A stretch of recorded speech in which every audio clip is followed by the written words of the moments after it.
hey, I gave my data only for this purpose, so to call me for Indian services, but I'm seeing new things happening. So you can tell, you can also tell that, no, that this is not the purpose what you bought my data for, but you bought it only for doing a specific activity, and then you can object. And right to object to automated processing, very, very important. Remember, automated processing is something which is happening by default. Okay, automated processing is not something which is an option. These days, many of the calls that we get are because of the AIML, the artificial intelligence and machine learning is getting into a lot of analytics. They slice and dice the data and try to contact people which they feel are the prospective customers. So as an individual, the person can tell, please don't include my data for any automated processing. Can be objection raised or upfront. Then the seventh one is the right to be forgotten. Okay, what does the right to be forgotten mean? You have my data, but then don't use it for anything. Don't do manual processing, don't do automated processing, don't do any processing, but just forget it. I will come back and tell you when can be remembered, but as of now, forget my data. Okay, it's like a freezing of the data. Can also be done. And then finally, the right for data portability. What does a portability mean? There could be multiple processors. Now, we also know about our mobile network portability, right? We were with the Jio or we were with the Airtel, then we want to move to some new vendor. Okay, we can port our data to a new vendor.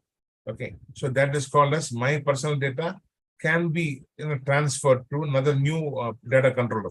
Okay, that is called as a right for data portability. As a data subject, it is my call because it's my data who I should dictate to go to a third person, to a new entity. So these are all called as the rights of the data subject, which they can wield. And the law is very, very strong. GDPR is very, very strong. It makes it very clear that the data subject can raise objection if any of these things are not provided with a data controller. The penalties, okay, the fine that will be levied by GDPR for any violation is the two things. One, in case it's a minor violation, then things around 10 million euros, okay, in case of undertaking, or 2% of the global turnover of the preceding financial, whichever is higher. So if the last year's turnover 2% turns out to be 15 million euros, then the organization has to pay a penalty of 15 million euros. If not, at least 10 million euros. Okay, that's for the minor violation. And in case of the major violation, okay, so it will be 20 million euros.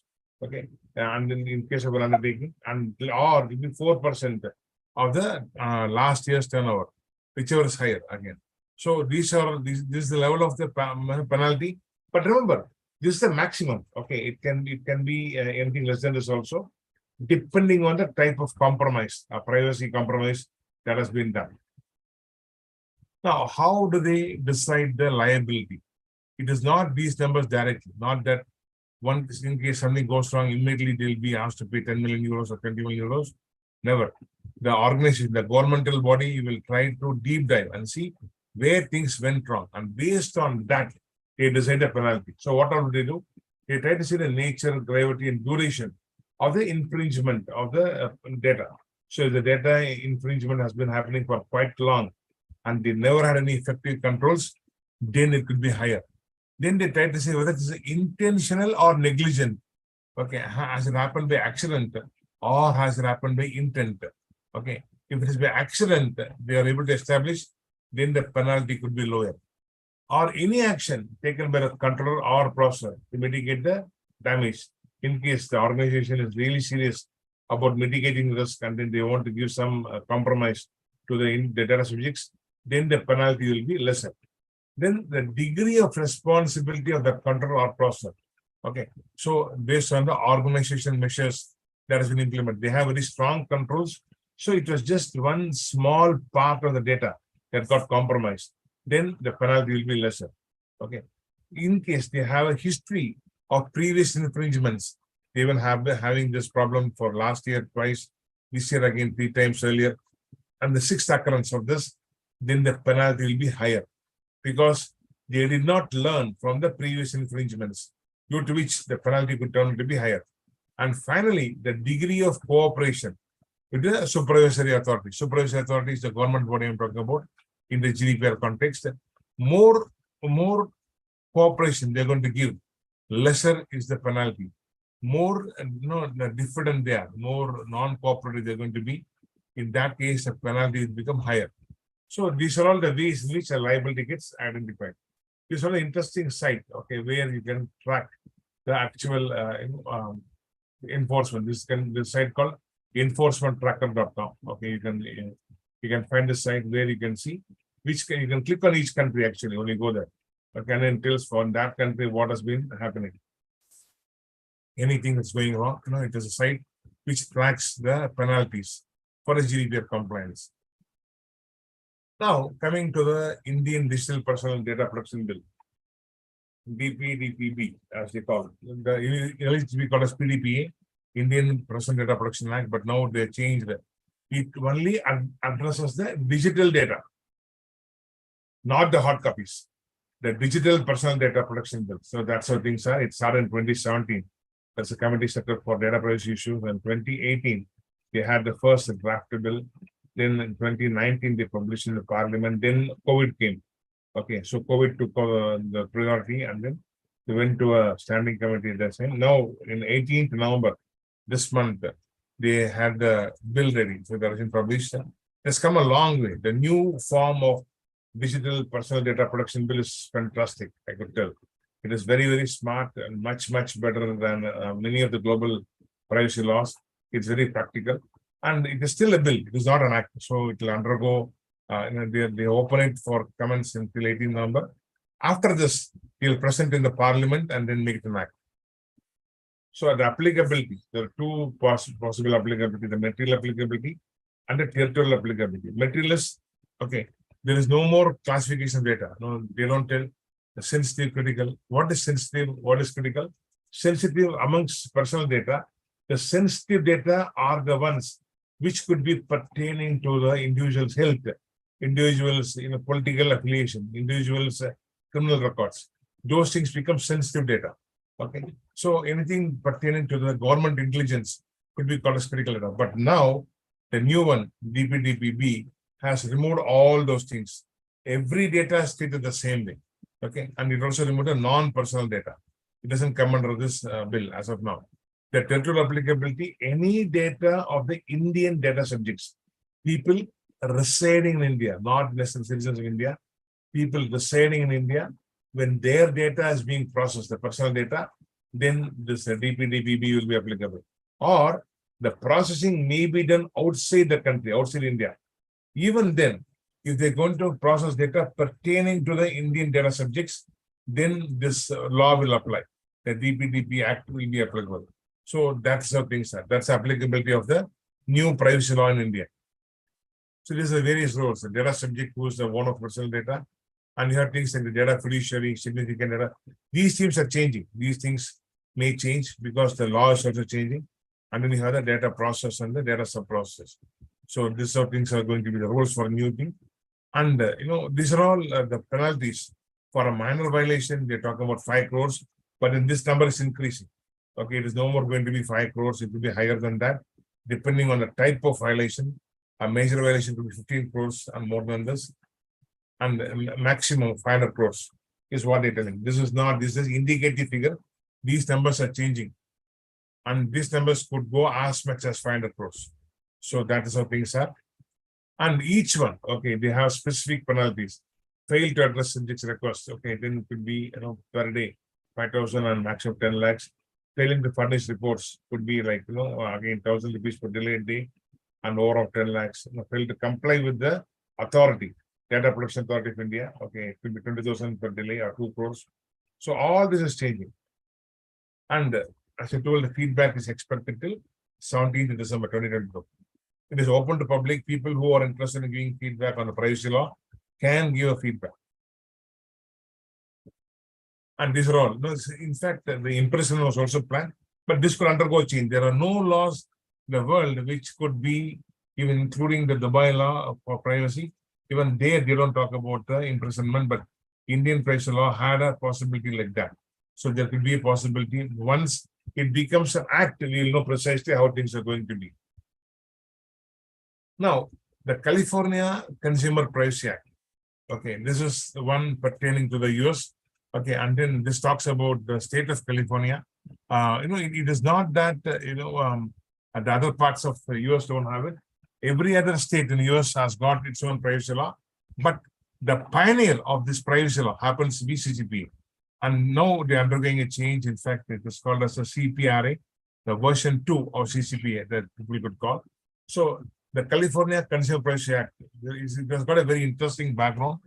This is not a law that was promulgated by the government in the state. Okay, it was initiated by the citizens of California. Okay, citizens of California came together and then told, hey, now we should have a privacy law because my data is being used by so many technology leaders, so it cannot be used, for other purposes. So that is a call that was taken by the citizens. They came together and then started this one. So applicability of CCPA will happen when the revenue of the organization may exceed 25 million euros, USD, dollars per year, or in case annually they receive by transfer 50,000 or more data, or 50% or more revenue is derived from the sale of person. Any one condition applies. Okay, so they have to comply to CCPA. In case they don't have 25 million, they don't transfer 50,000 or 50% of the data is not from this, then the CCPA may not be applicable. That's the way it is. The timeline of the CCPA. So quickly about this, it started in June 2018, and then 13th September 2018 they amended and passed in the California government, and then they added something more on 11th October 2019 and made it effective from 1st January 2020. They increased the scope to something called a CPRA. November 2020, they increased the scope, and this will become effective from 2023, the coming year, the Jan 1st, 2023, it will be applicable. And the data pertaining to 1st Jan 2022 onwards, okay, it will be covered. So even though it's going to be from 1st Jan 2023, the applicable data will be covered from, as they call, back data. Okay, from 1st Jan 2022 onwards, has to comply to the new CCPA or the CPRA. Now, the new one, implications of this. Okay, the fines are in addition to loss of any goodwill and all that. So they are enhancing this. And it also talks about $2,500 per violation. Okay, or 7,000 for an intentional violation, and there is no cap, so it could be anything. Earlier, they had one exception. If there's a mitigation done within 30 days of disclosing, assuming today there's a data compromise in the organization. If the organization is taking some step within 30 days, then it is no penalty for them. That was a call, but now that is gone. Okay, if there's a breach, the organization has to pay for the breach. Okay, that's where things are. So an example of this, 10,000 California consumers being done. So the penalty could turn out to be as much as 25 million for unintentional violation, or become $75 million for intentional one. That is a scale of the new law. The personal information is not redacted. Redacted is the changing, masking, and all that, or encrypted. The statutory damages can be between 100 to 70 per incident. Okay, on actual damages. This is the way things are. And then this is the CPRA is the California Privacy Protection Agencies. Okay, we are forming a CPRA agency who is going to be taking care of the compliance towards the CCPA. Now, because of the CPRA, what all can be done? The new addition, which was not there earlier, people can correct their personal data. They can opt out of geolocation tracking. Many of us are known. And if you have gone and seen your Google account, if you go to accounts.google.com, okay, and then see the accounts.google.com will tell where all have you traveled, in the last 1 month. Okay, not just 1 month, till the last month, or even till yesterday, that's possible. It'll tell which are locations you travel, how long did you go, where did you stay for long. Everything is there. Okay, even when the mobile is off, I am told, or the mobile data is off, still the tracking happens. So that is called as geolocation tracking. That can be opted out. Okay, and people can browse without any pop-ups, where you tell about people give, do you want to buy this, you want to buy that and all that can be stopped. The other states in US, okay, the other state in US, which is also trying to, put something like this. The states which are mirroring the bill, the CCPA bill, are like the Hawaii, Maryland, Massachusetts, Mississippi, Maine, Nevada, and all that. And these states, New York, North Dakota, Washington, Texas, are trying to have a different bill.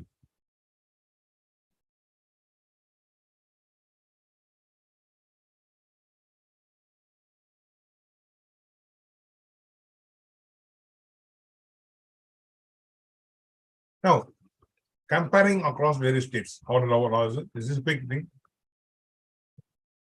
For example, a right to delete my data is there with everyone, but not North Dakota. This state doesn't allow it. Right to access is given by everyone. Right to correct is given only by New York, not the other states. This is a simple comparison of the privacy law within the US states. Now comes the Singapore PDPA. It started 15th October, and then they have a very, very strong law, and the implementation is very, very strong. They have the do not call registry from 2013 onwards. Anyone violating this law could have a serious problem. Okay, the penalty is very, very huge. In fact, in Singapore, there has been one case study where a club had members, and 4 of them did not pay the annual fee for quite long, maybe 2-3 months. They have not been paying, and the club decided to put their photographs on notice board, telling that these 4 people are due for the subscription and all that. Now, because their photographs are displayed on a notice board, these 4 people went to the Singapore court and they told, hey, I did not give permission for them to display my photographs. And then they got a penalty for that from the club. Things like that keep happening. Okay. Now, the do not call provisions and the NRIC is more like an Aadhaar card of Singapore. Okay, the advisory guidelines and then the obligations of data subjects. We saw the rights, the 8 rights. Those are made very, very clear. The Singapore PDP and very, very strong implementation.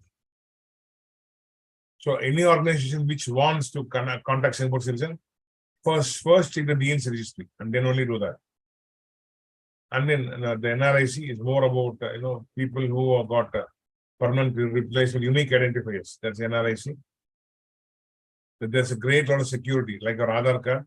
They also have this, which is part of the security. And only organization which has got approval can store this data. Others cannot store. So these are obligations. They were only by consent they can process data, notify any changes, purpose of the processing, accuracy of data, the same things what we saw earlier. All those things are mandatory in the Singapore PDP. In fact, they give certificate. Organization who wants to process personal data should have something called as a data protection trust mark.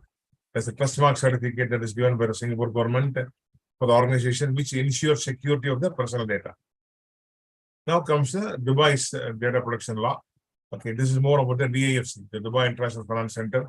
Okay, they had this right from the 1st July 2020. Earlier they had something, which was getting replaced with the new law. Okay, it applies to companies which is operating in the DIFC, the Dubai International Finance Center for them, and wherever the processing can happen anywhere. But if they have an office in the DIFC, they should be compliant with the privacy law. It also applies to companies that incorporate elsewhere, okay, and they are not in the DIFC, but then they are processing the data in the DIFC, then even then it will be applicable. Okay. In fact, as I told, GDPR has got a say in many of the privacy law, including the Dubai law. So the new laws demands it provides a lot of clarity. How it will be applicable. It has got higher obligations to data subjects. It requires to have a data protection officer, the one who will be ensuring compliance to the data privacy should be there. And then they have to maintain the ROPA, the records of processing, whatever processing they're doing, they have to maintain record for the same. And you should also do the risk assessment for the DPAE, a data protection impact assessment, trying to see what all can go wrong with the data. That is a DPAE. So it mandates a DPA has to be done. It can have joint controllers, multiple organizations coming together and collecting personal data as possibility. For online services, the privacy preferences should be default set in the browser. Okay. and mandatory data processing agreement between the controllers and the processor. A DPE, a data processing agreement, is a mandatory understanding between the data controllers and the data processors, and many more. The penalties of the Dubai law is that it has got administrative fee maximum of $100,000. Okay, for in case the provisions related to statutory rights of data subject, and for breaching provisions related to the controller's obligation, it is $70,000. Fail to comply with the data protection law, $40,000. There is no imprisonment as per the law. Okay, the data subject got the rights to demand bigger compensation. Okay, based on the suffering that they had to undergo. So this is the provision given by the Dubai privacy law. So privacy laws are plenty. There are a lot of frameworks that can be followed. One is called as GDPR. The other stand, British stand 10,012, also talks about the privacy. And ISO 27701 also talks about the privacy, PIMS. There are many frameworks, but the underlying thing is the same. All the three has got the same thing, but depending on the organization, you can be compliant with GDPR or BS 10,012 or 27701. And very important, this is a final thing, very important that the senior management level appreciation for the privacy is very, very important. Every organization, the people on the top should understand why is privacy important. Only with that, you'll be able to effectively implement. You should understand the business flow, understand the compliance, depending on the geographies where you operate. All the privacy law of that geography has to be compliant. There is no possibility where someone can tell, hey, I didn't know that this country had this privacy law, and that's why I did not comply. Cannot be an excuse. Okay. So being a privacy law, the organization should by default know what is applicable privacy law and comply to them. If they don't comply, there will be a penalty. When they get the penalty, they can't give any excuses. That's the point. Okay. And engage third party to test the data privacy controls and possibility of a cyber insurance. These days, cyber insurance is becoming very, very important. Every organization has got some cyber insurance or the other. So that becomes the most important thing. So this is about implementation in the organization. So how you go about identify the scope, define the governance of the on data privacy, create a culture of data privacy across organization, train everyone on data privacy, understand the flows, the business flow on personal data, create inventory of all the personal sensitive data, and then conduct the privacy impact assessment, the DPA audit, data protection impact assessment, and then define data processing and the consent, what gives you the rights to process data, define data processing consent mechanism, appoint a DPO, data protection officer, who will be in charge of implementing privacy, and finally, ensure privacy in risk assessment and do periodic audit. So these are all the mechanisms in which organization can implement a very effective data privacy. So that's all now from my side. I'm done. The floor is open. Anything you want to ask me, you can ask me now. Thank you.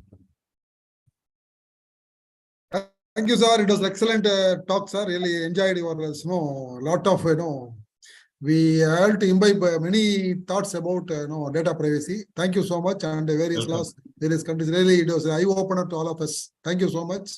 I have a doubt, sir. We are using mobile phone, and whenever we go for something, over Facebook registration, something, they asking rights. Shall I go get into your photo rights? Really, are you denying like that? What to do, sir? That I do not. We are not clear about what to do next. See, there are two aspects to it. One, we have to be careful. Okay, what permission is asking. If we keep telling yes to everything, there will be a problem. Oh. Okay, that's for sure. So better tell a no and then see what we can do about it. Second aspect is, these things are going to stay. See, even though we tell a no, there are tracking mechanisms that keeps happening. So we should be aware of what all the tracking that's being done and safeguard ourselves. Okay, what's happening is, I could tell, I have seen people who have lost money because they have written the PIN, the ATM PIN behind the debit card. And they lost the card, and along with the card, the PIN was there, people stole money. So we should be careful. We should know what all can go wrong and accordingly take safe measures. Only then we can be safe. That the organizations are going to be like this. We have to safeguard ourselves. No, when registering, that will you allow to assess your photos? Will you allow your data? Like that, many questions are coming. Better tell a no, and sometimes if you could tell a no, you can't share things on Facebook. And we have to be ready for that. Right. Okay. Yeah. Thank you, sir. It was excellent talk. I ask participants to ask queries to our expert. Please. Expert. Yeah. Others can ask post questions. Anything? Yeah.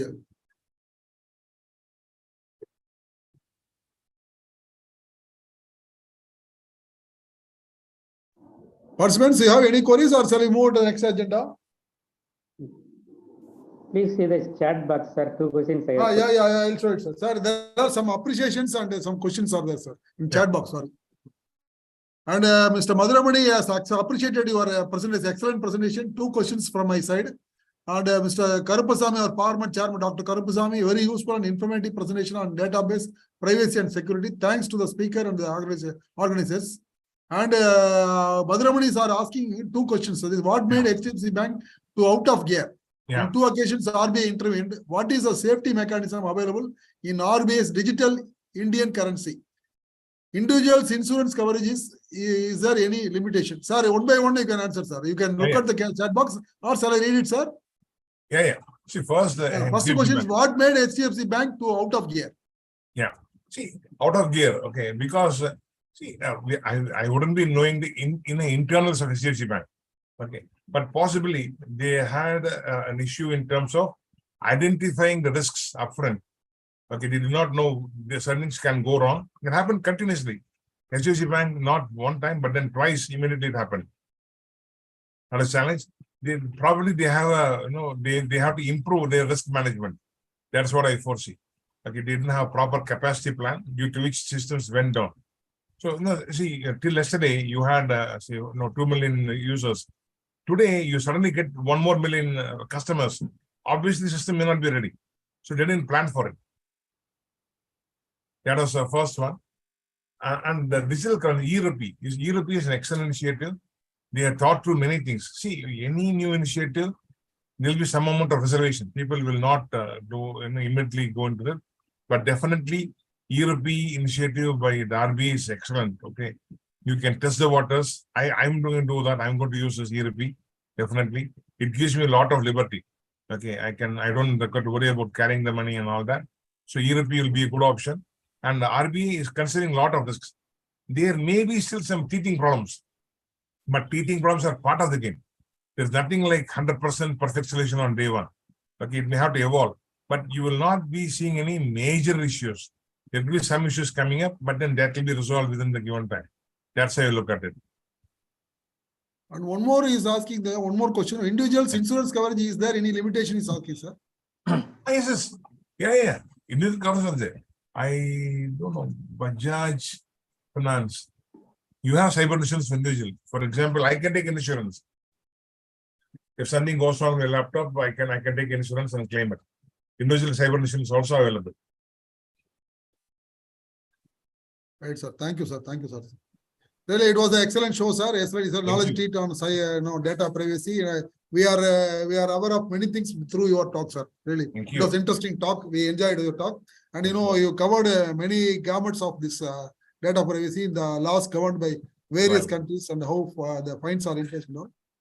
Really, it is a knowledge session. Thank you so much for sparing your valuable time and sharing your rich knowledge with all of us. Thank you so much. Sure. Now we will move to next. Wait, sir, few more minutes. Sir. Move to next agenda. Mr. Kevin, Dr. Kevin is there. Kevin is not there. I think he has held up in some meeting. There is a announcement of next week's program. There is next week program is that is on 6/12/2012. That is next Tuesday. We have the eminent personality, that is Engineer B. Karthik Kumar, Executive Director, Assistant Executive Director of Dalmia Cements Bharat Limited. He is going to deliver talk on future of entrepreneurship, COVID and beyond. I request all the members who are participated today to participate, and also I will also send the message to the WhatsApp as well as in the email. Kindly tell your friends, and you can also participate. You can share the link also to your participants. It's only a free program. We want people to get educated in many. Sir today has talked so much. We got educated like that. We can get educated. That is another interesting program, the future of entrepreneurship. Really, it's an interesting talk. I request all of you to join with that. Now, moving on to the next agenda, I call upon Engineer Suresh Kumar, that is the Counter Secretary of Indian Soil Welding Tiruchirappalli branch, to propose vote of thanks. Over to Engineer Suresh Kumar, sir. Good evening to all of you, sir. Bringing Yes, sir. Good evening. I would like to express my gratitude to the organizers of the IEI Trisapli Local Center for the opportunity to me to deliver the vote of thanks. Our first and foremost thanksgiving goes to the Almighty God, the creator of you and me, for what we have and what we don't have. Mr. R. Silveraj, past chairman of IEI Trisapli Local Center, is coordinating and organizing this webinar. He is a man blended with industrial experience and good academic profile. He is organizing the events regularly. Our gratitude to you, sir. Thank you, Dr. sir. Karupasamy delivered a welcome address and Mr. Madhuramani introduced the speaker. I record our sincere thanks to you, sir. Mr. R. Ramkumar Ramchandran, Principal Consultant, Ascendant Corporation Chennai, is the speaker of today. He is a person speaks constructive words and do many wonders. He explained about how to protect data privacy, how to maintain data privacy, and he explained the challenges in compliance. I express our sincere thanks to you, sir, for your stewardship, support, vision, and commitment. I thank all the distinguished participants, office staffs, and everyone showing their interest to participate in this program. Once again, I thanks one and all present here. Thank you, sir. Thank you, Mr. Engineer Suresh Kumar, for an excellent vote of thanks. Thank you so much, sir. Thank you, Mr. Ramkumar, sir. Really, it was an excellent show by you today. And thank you all the participants. With the permission of Mr. Ramkumar, sir, shall I call out the day, sir? yeah, thank you. Right, sir. Thank you so much, sir. We'll keep in touch, sir. We'll have a Oh, good, yeah. future. Thank you. We have a lot of programs with you. We thank you. We'll invite you, sir. Many more such programs in Oh, yeah. future. Thank you. We'll interact, sir. Actually, Oh, it's yeah. an occasion where you contributed your knowledge to all of our engineer members and Yeah. other people. Thank you so much. Welcome. So I say good night to all the people. With the permission of all, we'll close today's program. Thank you so much. Thank Good night, you. everyone. Good night, Bye-bye. everyone. Bye, bye.